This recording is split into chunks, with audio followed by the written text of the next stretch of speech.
And another thing I think that's getting scary about the world, which is also an interesting thing, and perhaps this is a modern thing, I don't know, but I see a lot of these crimes and a lot of things happening, and I particularly pay attention to British crime because I feel more British than American. I spent most of my time there, and you see stabbings on trains and all of these crazy things happening every single day, shootings, and London's getting really bad.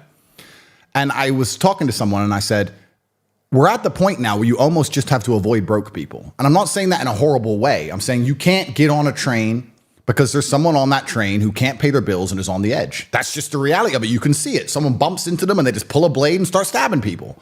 You can't walk around in crowds. You can't go where there's huge gatherings because there ends up being a murder or a stabbing or a riot. It's getting to the point where you become more elitist because you're saying, well, I just need to avoid all of the people who don't have a lot of money, and I can avoid 99.9% of the world's problems, besides the government, because then they come for you. Yeah. But it's getting that way, and I don't feel like, you'll know better than me, that the world used to be that way. The common man would be a good person, and everything was fine, and they loved their family, and they had a degree of respect. But in certain towns in England, especially now, if you try and go anywhere and people aren't affluent, they've lost all sense of morality. They just think, oh, okay, well, it just becomes a free-for-all. And it's dangerous. It's getting more and more dangerous to be around or just do a common thing or a normal thing. Public transport, malls, anything. It's getting crazy out there. Let me ask you a question. Is that, in your view, because there are no consequences for these people? I think... Or they've been minimized to a degree where they can get away with it? That's certainly part of it. But I do believe that humans are intrinsically good. And I think that as we're divided further and further down the scale, which is what's happening, we just end up finding an enemy of some kind. I believe that when you remove the homogeny of society, whether it be race, religion, anything, when you have nothing at all to unify or bind people anymore, you add on the pressure of people not being able to pay their bills. You add on the pressure of people slowly realizing how unfair this world is and how unfair all the systems we're supposed to believe in are.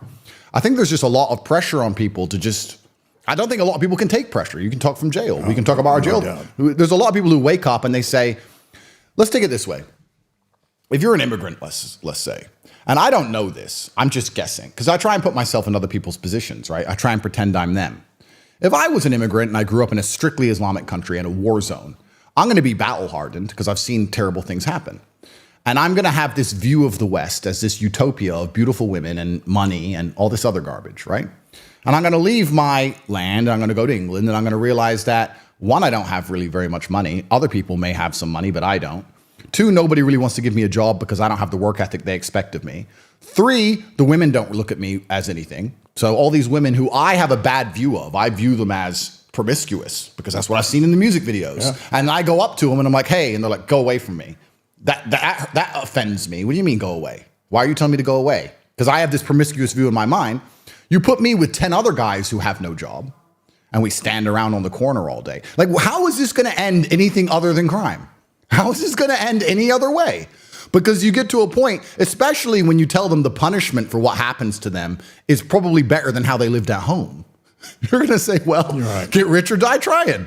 And that's inside of every single man anyway. So when you add in the war zone and these other societal levels and these other psychological levels, they just don't care anymore. And how can you police that? How can you stop that? It's scary because the police come afterwards. They can't. The police come afterwards. That's the problem with all of this. Well, you know what? In America now, they don't even want the police to come. I mean, it's gotten so bad. You know, people have said to me, they had this whole movement. I don't know if you remember one. It was defunding the police. And genius idea. You know, I said to them, I said, let me ask you a question. You know, Michael, what do you think about it? You know, you don't like the police. Just stop for a minute. Let me ask you a question. I'm on the street again, right? I'm doing what I'm doing. Rudy Giuliani, everybody knows him. He comes to me, he says, Michael, don't worry about it. You know, if we lock you up on a RICO case, you're going to get out right away. We're not going to give you any bail, no problem, you know? And don't worry about it. Maybe we'll give you a year in jail. Do you think I'm going to become a better person when I hear that, when I'm a criminal to begin with? Of course not. Yeah. When there's no consequences to your actions, you're going to go wild. Yeah. And that's what they don't understand. You need law and order. And I think you believe that also. You've got to have law and order. There's no question about it.